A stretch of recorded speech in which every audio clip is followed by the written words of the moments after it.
Look at your left hand. Fourth finger. If you're married, there's a ring there. If you're not, you probably still know that is where it goes. But why that finger? Why the left hand? The answer goes back over 2,000 years to ancient Rome and a belief that was completely wrong. Romans believed there was a vein in the fourth finger of the left hand. They called it the Vena Amoris, the vein of love. They believed this vein ran directly to the heart. So placing a ring there meant binding two hearts together. It was romantic. It was poetic. It was completely anatomically false. All fingers have the same vascular structure. No special vein exists. Doctors have known this for centuries. It changed nothing. The tradition was already too powerful to stop. But the Romans didn't invent the wedding ring itself. That goes back even further, to ancient Egypt. Around 300 BC, Egyptians made rings from reeds and hemp growing along the Nile. The circle itself was the symbol. No beginning, no end. Eternal love represented by an eternal shape. Egyptians also believed the circle represented a gateway to the unknown. Wearing it was wearing a piece of the infinite. The Greeks adopted the tradition from Egypt. Then Rome adopted it from Greece. And Rome added the Vena Amoris story on top. Early Roman rings were made of iron, not gold. Iron symbolized strength and permanence, not romance. It was closer to a legal contract than a love symbol. The woman received the ring. The man did not. It signified she was claimed, owned, transferred. Marriage in ancient Rome had almost nothing to do with love. It was about property, family alliances, political power. The ring was a receipt, not a declaration. Now fast forward to medieval Europe. The Christian Church began formalizing marriage ceremonies. The ring was incorporated into the ceremony officially. But which finger? The Church had its own theory. During early Christian ceremonies, the priest would touch 3 fingers in sequence. First finger, in the name of the Father. Second finger, in the name of the Son. Third finger, in the name of the Holy Spirit. And the ring stayed there. So now you had 2 completely different reasons for the same finger. One based on false anatomy. One based on religious ritual. Both wrong in their reasoning. Both pointing to the same place. And together, they made the tradition almost impossible to dislodge. But here's where it gets interesting. Not every culture agrees. In Germany, Norway, Russia, and India, the ring goes on the right hand. Same ring, same finger, opposite hand. In some Eastern European cultures, the right hand is considered more honorable. The right hand swears oaths, seals deals, makes promises. So marriage belongs on the right, the hand of honor. In some parts of India, the left hand is considered inauspicious, associated with impurity and traditional beliefs. So placing a sacred marriage ring there would be deeply inappropriate. Same tradition, completely opposite logic, depending on where you were born. In some Jewish traditions, the ring goes on the index finger first, placed there during the ceremony so witnesses can see it clearly. After the ceremony, many move it to the 4th finger. But the legal act happened on the index finger, not the 4th. In some parts of South America and Southern Europe, it also goes on the right. The left hand rule is not universal. It just feels that way if you grew up in certain cultures. Now, what about the ring itself? Why a ring at all? Why not a bracelet? A necklace? A tattoo? The ring won for practical reasons first. Visibility and durability. A ring on the hand is visible in almost every social interaction. It signals availability or unavailability to everyone you meet. Before modern communication, this was critical social information. Now, when did men start wearing wedding rings? For most of history, they didn't. Wedding rings were a women's obligation, not men's. The ring marked her as belonging to someone. He faced no equivalent marking. This changed during World War II.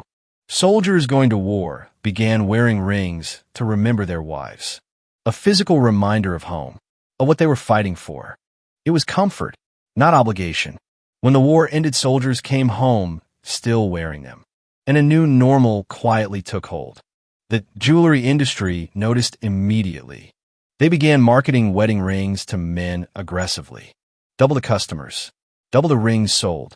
What began as soldiers' emotional comfort became a commercial product.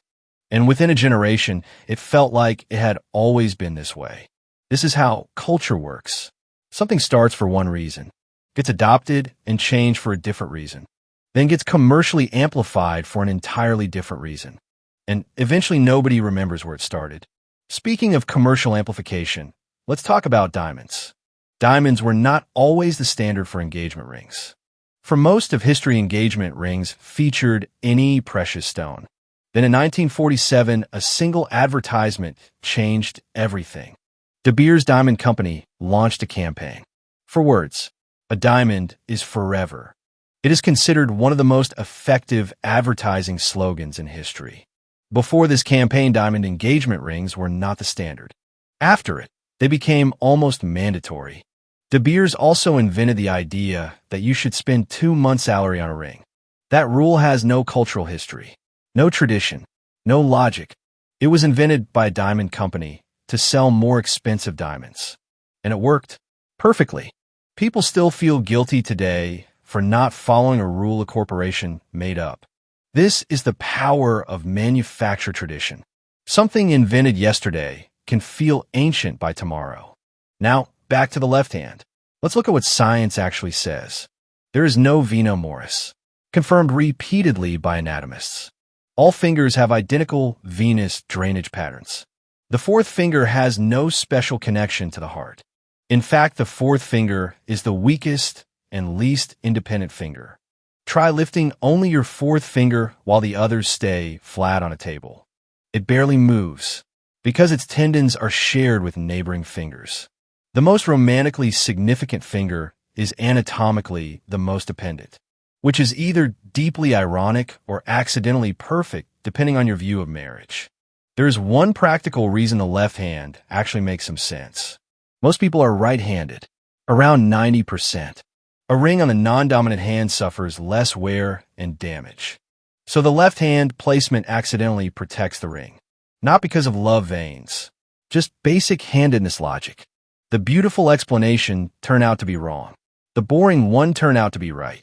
This happens more than we like to admit. Humans prefer a beautiful story to a true one, especially when the beautiful story is already 2,000 years old. Now, does any of this make the tradition less meaningful? That depends on where meaning comes from. If meaning requires ancient truth, then yes. The foundation is shaky. But meaning doesn't require truth to be real. A wedding ring means something because millions of people decided it does.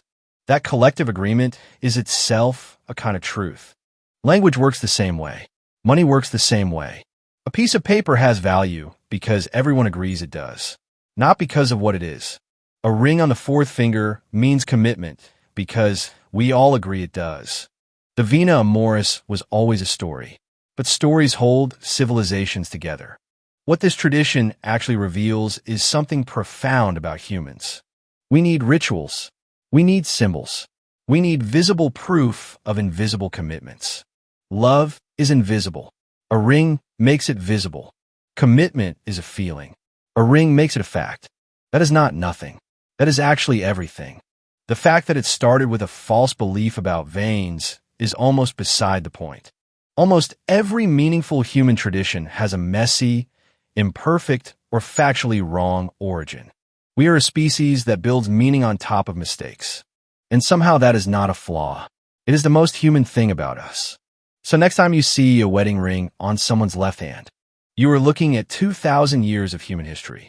A false Roman belief, a Christian ceremony, a world war, a diamond campaign, all compressed into one small circle on one small finger. On the hand that science says has nothing special about it at all. That is the strange, beautiful, completely human story of the wedding ring. If this made you look at something ordinary in a completely new way, that is exactly what GULD is here for.